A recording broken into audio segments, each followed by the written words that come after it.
धैर्य एक ऐसा चीज़ है जो हर किसी के पास नहीं होता है। बहुत सारे ऐसे लोग हैं जिनके पास धैर्य नाम का कोई चीज़ नहीं होता है। ऐसे लोग किसी भी काम को करने में जल्दी होते हैं। कहीं अगर जाना है तो उसमें भी वो जल्दी करते हैं। अगर किसी भी काम को करना है तो वो जल्दी करते हैं, और इसी जल्दी जल्दी के चक्कर में वो ये भूल जाते हैं कि जल्दी का काम शैतान का होता है। तो दोस्तों, आज हम एक ऐसे ही कहानी सुनने जा रहे हैं जिसमें भगवान बुद्ध ने धैर्य के बारे में समझाया है। तो इससे पहले आप इस कहानी में कहीं खो ना जाएं, आप इस वीडियो को लाइक और चैनल को सब्सक्राइब ज़रूर कर लें। एक बार भगवान बुद्ध अपने शिष्यों के साथ किसी जंगल से गुजर रहे थे, तो बहुत दूर चलने के बाद उन्हें थकान महसूस होने लगा। भगवान बुद्ध किसी पेड़ के नीचे विश्राम करने लगे और अपने एक शिष्य से कहा, अभी हम जिस रास्ते से आए थे उस रास्ते में एक नदी है, जाओ उस नदी से पानी लेकर आओ। शिष्य ने भगवान बुद्ध की आज्ञा पाकर उस नदी के ओर निकल गया। जब वो नदी के पास गया तो देखा कि नदी का पानी बहुत गंदा है और पीने योग्य नहीं है, और फिर शिष्य पानी बिना लिए वापस भगवान बुद्ध के पास चला गया। भगवान बुद्ध ने कहा, क्यों पानी नहीं लाए? शिष्य ने कहा, नहीं भगवान, वो पानी पीने योग्य नहीं था, पानी बहुत गंदा था। यदि आप कहो तो यहाँ से कुछ दूरी पर एक तालाब है, मैं वहाँ से पानी लेकर आ जाऊँगा।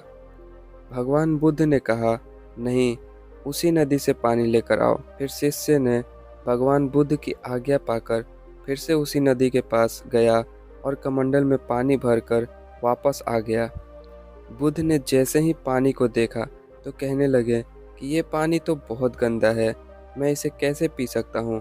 फिर शिष्य ने कहा, मैंने तो पहले ही कहा था कि पानी बहुत गंदा है। फिर भगवान बुद्ध ने किसी और शिष्य को कहा, जाओ तुम पानी लेकर आओ। और फिर वो शिष्य उसी नदी के पास पानी लेने के लिए चला गया और सभी लोग उसी पेड़ के नीचे विश्राम करने लगे। अब तक बहुत देर हो चुकी थी और वो शिष्य अभी तक नहीं आया था। फिर बहुत देर बाद वो शिष्य कमंडल में पानी लेकर आता है, और जब इस पानी को वो पहला शिष्य देखता है तो चकित रह जाता है और कहता है, ये इतना स्वच्छ पानी कहाँ से तुम लाए? फिर दूसरा शिष्य कहता है कि उसी नदी से, और फिर पहले शिष्य को कुछ समझ नहीं आता है।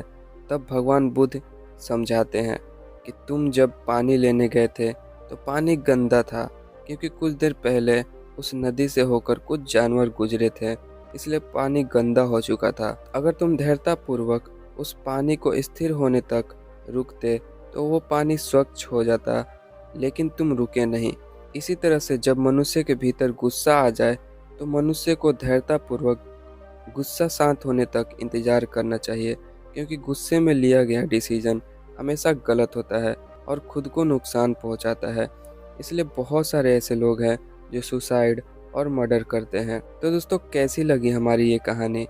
अगर कहानी पसंद आई तो वीडियो को लाइक करें, और इसी तरह के और भी कहानी सुनने के लिए हमारे चैनल को सब्सक्राइब करें। तो मैं मिलता हूँ किसी अगली नई कहानी में।